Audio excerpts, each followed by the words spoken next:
नमस्कार मित्रांनो. आजचा विषय आहे की आपण ना ओरा म्हणून तुम्ही ऐकलं असेल. शरीराभोवती एक ओरा असतो ज्याला संरक्षण कवच म्हणतात. ते संरक्षण कवच असणं आपल्या शरीराभोवती खूप आवश्यक असतं. हे जर संरक्षण कवच असेल तर तुम्ही अनेक गोष्टीपासून स्वतःला वाचवू शकता. अनेक गोष्टी तुम्हाला तुमच्या शरीरावर शरीरात घुसू शकत नाहीत किंवा शरीराला त्रास होऊ शकत नाही. तर हा ओरा म्हणजे संरक्षण कवच खूप आवश्यक असतं. पण आपल्याला त्याबद्दल काही माहिती नाही आहे, त्यामुळे आपण त्याकडे लक्ष देत नाही. तर संरक्षण कवच तुमच्या भोवती निर्माण होत गेलं हळू तर ते खूपच तुम्हाला लाभदायक ठरू शकतं. तुम्हाला मग जास्तीची कसली भीती वाटायची गरज नाही असं मी म्हणेन. ते संरक्षण कवच तुम्हाला अनेक गोष्टीपासून संरक्षण देऊ शकतं. तर ही संरक्षण कवच कसं निर्माण होतं खूप महत्वाचं आहे. पहिलं म्हणजे याच्याबद्दल माहिती असणं सुद्धा आवश्यक आहे, पण बऱ्याच लोकांना याची माहिती नसते.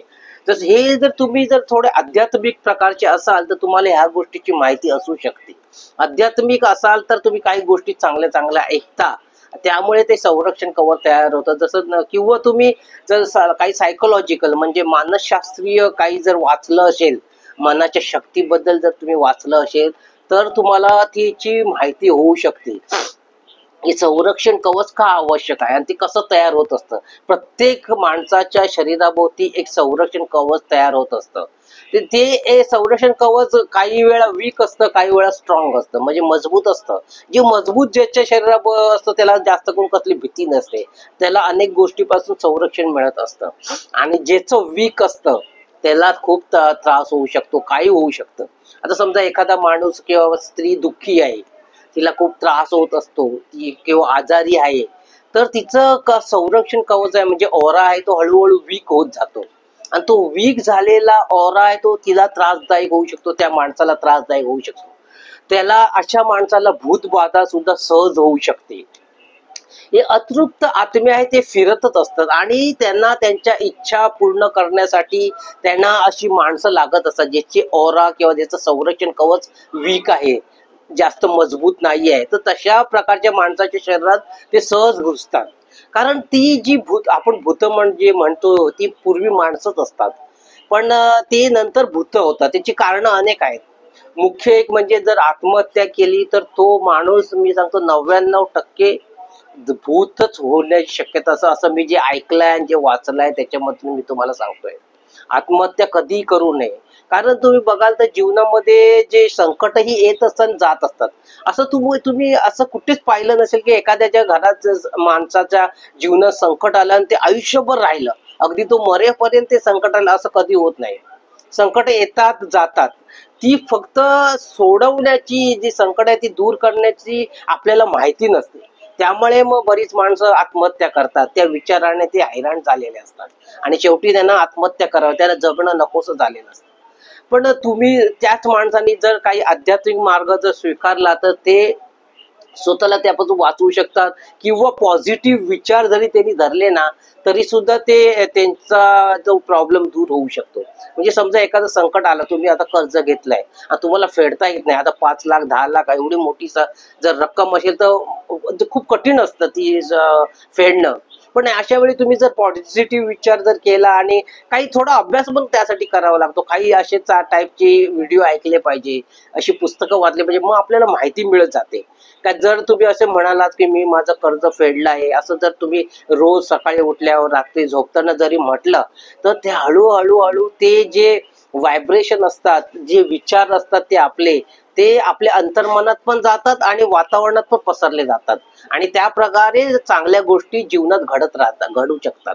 मग आपोआप तुम्हाला कोणतरी मदत करेल किंवा तो ज्यांनी कर्ज दिलंय तो काय सांगेल तुम्हाला, बाबा थोडे थोडे दे चालतील म्हणून. किंवा काही चांगलं घडू शकतं जर तुम्ही तो पॉझिटिव्ह विचार रोज जर मनामध्ये घोळवला तर.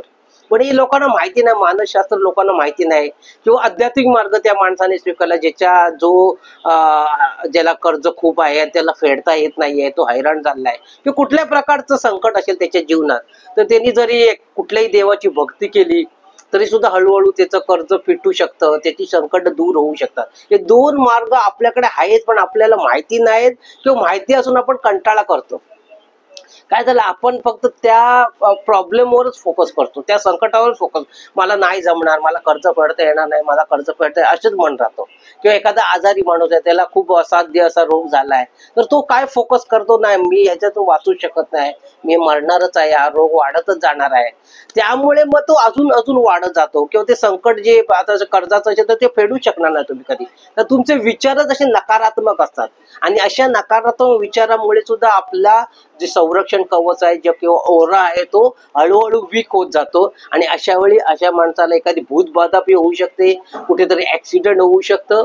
कारण ते नकारात्मक विचार आहेत, हे वाईट गोष्टी आपल्याकडे खेचून आणत असतात, आणि त्या वाईट गोष्टी आपल्याला मग त्रास देऊ शकतात. मग त्याच्यातून काही घडू शकतो, तो आपलं ऍक्सिडेंट होऊ शकतं, एखादा आपल्याला मारू पण शकतो. काही म्हणजे जेवढं वाईट होईल तेवढं घडत जाणार. कारण का, कारण तुम्ही नकारात्मक विचारांची साथ धरली आहे. तुम्ही नकारात्मक विचार मनामध्ये घोळवताय, माझं नाही होणार, मी फेडू शकणार नाही, मी जगणारच नाही, या औषधांचा काय उपयोगच होत नाही, असं कुठलंही संकट असेल तुम्ही नाही नाही म्हणत जाता. हे मला म्हणजे माझ्या हातून काय होणारच नाही, असं जेव्हा तुम्ही म्हणत जाता, तसं तुमचा तो नेगेटिव्ह विचार अंतर्मनात जाऊन तुमची शरीराची पण वाट लावतो. तुमच्या शरीरात मग रोग येऊ शकतात, तुमचे जे आतमध्ये काम करणारी इंद्रिय ती फेल होतात, किडनी फेल होईल, कुठे पॅनक्रियाज म्हणजे स्वादुपिंड ज्याला डायबिटीज ज्याच्यामुळे होतं ते खराब होईल, किंवा लिव्हर खराब होईल, किंवा रक्तामध्ये काय गाठी तयार, रक्तवाहिन्यामध्ये गाठी तयार होतील, म्हणजे काही होऊ शकतं. व हे लोकांना ह्याचं ज्ञान नाहीये, म्हणून ते ह्या गोष्टींना त्यांना माहितीच नसेल तर ते काय दूर करणार. ह्यासाठी चांगले आता सगळं उपलब्ध आहे, चांगले व्हिडिओ उपलब्ध आहेत, चांगले पुस्तकं जर वाचायचं, बरेच वेळा माणसांना पुस्तकं वाचायचा कंटाळा येतो, पण चांगले व्हिडिओ तर ऐका जे आपली तब्येत सुधारण्यासाठी, आपले प्रॉब्लेम सॉल्व्ह करण्यासाठी उपयोगी पडू असे ऐका, आणि त्यावर अंमल करा, ती सुरुवात करा. आता मी तुम्हाला सांगितलं, संरक्षण कवच जर तयार व्हायचं असेल तर ह्या 2 गोष्टी तुम्ही करायला पाहिजे रोजच्या रोज. एक म्हणजे पहिलं म्हणजे एक पॉझिटिव्ह विचार सतत धरायचा आहे आपल्याला. पॉझिटिव्ह विचार म्हणजे अनेक प्रकारचे, तुमच्यावर जर संकट काही असेल तर म्हणायचं ते संकट दूर झालेलं आहे, किंवा ती गोष्ट झालेली आहे चांगली. म्हणजे कर्ज असेल तर बोलायचं कर्ज माझं फेडलं गेलेलं आहे. आजारी तुम्ही असाल आणि असाध्य रोग झाला तर म्हणायचं माझा रोग हा गेलेला आहे.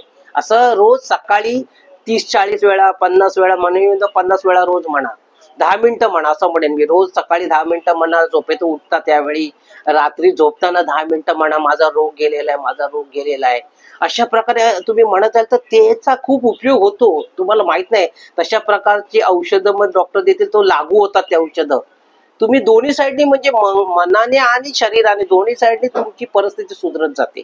ते तुम्हाला त्याची जादू माहिती नाहीये. म्हणून जे आम्ही सांगत असतो ते जर ऐकलं पाहिजे तुम्ही लोकांनी, तर त्याचा फायदा होईल. जर तुम्ही मी सांगितलं आजारी असाल, काही कुठलंही संकट असेल तर म्हणायचं दूर झालेलं आहे, ती गोष्ट झालेली आहे, म्हणजे कर्ज फेडलेलं आहे असं म्हणायचं. पॉझिटिव्ह, इथे पॉझिटिव्ह विचाराचा वापर करायचा आहे.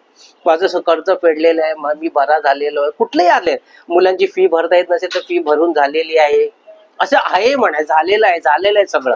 मग त्या पॉझिटिव्ह विचार म्हणून आपोआप तुमच्या मन शांती मिळते, तुम्हाला समाधान मिळू शकतं तुम्हाला.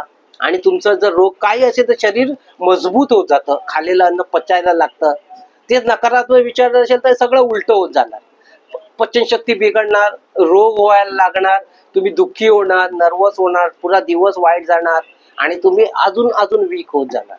मग ओरा जर मजबूत करायचा असेल, संरक्षण कवच तयार करायचं असेल तर पहिली गोष्ट म्हणजे पॉझिटिव्ह विचारचे कास धरायचे आहे, सकारात्मकच बोलायचंय. काही झालं तर सकारात्मक बोलायचं, किती वाईट जरी घडत असेल तरी चांगलंच बोलायचं, लोकांबद्दल पण चांगलंच बोलायचं, चांगलंच होतंय, सगळ्यांचं चांगलं. पूर्वी तुम्ही एवढं जरी बोलाल ना, मी खूप आनंदात आहे, रोज जर 10 मिनिटं सकाळी आणि रात्री जर म्हणा ना, मी खूप आनंदात आहे, तरी आपोआप तुमचे मध्ये अनेक प्रॉब्लेम दूर होत जातात. कारण आनंदात जेव्हा तुम्ही बोलता तेव्हा तशा प्रकारच्या गोष्टी जीवनामध्ये घडायला लागतात. ही अंतर्मनाची जादू आहे, सबकॉन्शियस माइंड ज्याला बोलतो. पण आपल्याला त्या अंतर्मनाची शक्ती माहित नाही, मनाची शक्ती माहित नाही. म्हणून मनाच्या शक्तीचा वापर करून तुम्ही संरक्षण कवच मजबूत बना. मग तुमची ऍक्सिडेंट वगैरे जे होतं ना, ती पण होणार नाही. म्हणजे तुमचं जीवावर बेतलाय तर कुठे पायाला थोडंसं लागेल, किंवा हाताला लागेल, किंवा थोडं रक्त जाईल, पण तुम्ही मरू शकत नाही, किंवा अपंग वगैरे कायमचे होऊ शकणार नाहीत. तर अशा प्रकारे संरक्षण कवच आपलं संरक्षण करत असतं. पण भूतबाधा होऊ शकत नाही, अतृप्त आत्मा तुमच्यामध्ये घुसू शकत नाही, कारण तुमचं संरक्षण कवच मजबूत आहे. आणि दुसरा उपाय म्हणजे संरक्षण कवच मजबूत बनण्यासाठी, ओरा चांगला करण्यासाठी नामस्मरण. कुठल्याही देवाचं रोज 10 मिनिटं तरी नामस्मरण करायचं आहे.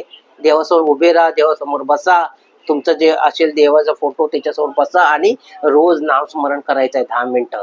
ते नाही जमत असेल तर मंत्र म्हणायचा आहे, कुठलाही मंत्र, ओम नम शिवाय म्हणा, हनुमान चालीसा म्हणा, मारुती स्तोत्र म्हणा, विठ्ठल विठ्ठल म्हणा, रामकृष्ण हरी म्हणा, कुठलाही मंत्र म्हणायचा आहे, रामस्मरण करायचं आहे 10 मिनिटं तरी दिवसातून. 10 मिनिटं तर वेळ काढू शकतो जर तुमचं चांगलं व्हायचं असेल तर. तर अशा प्रकारे जेव्हा तुम्ही म्हणाल तसं हळूहळू तुमचा ओरा स्ट्रॉंग होत जाईल. तुमच्या शरीरामध्ये संरक्षण कवच तयार होईल व तुम्हाला काही करणार नाही.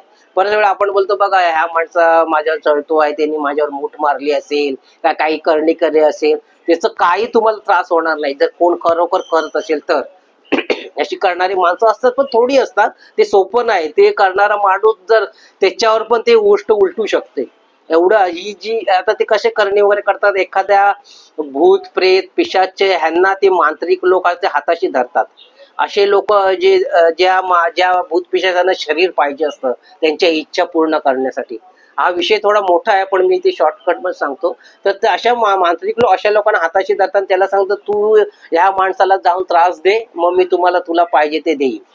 तर अशा वेळी तुमचं जर संरक्षण कवच शरीराभोवती जर कडक आहे, मजबूत असेल, तर ती पिशाच भूत बित जे काय असतील ते तुम्हाला काही करू शकणार नाही. तुम्हाला कोणी माणूस तुमच्यावर अटॅक पण करू शकणार नाही, तुम्हाला त्रास देऊ शकणार नाही.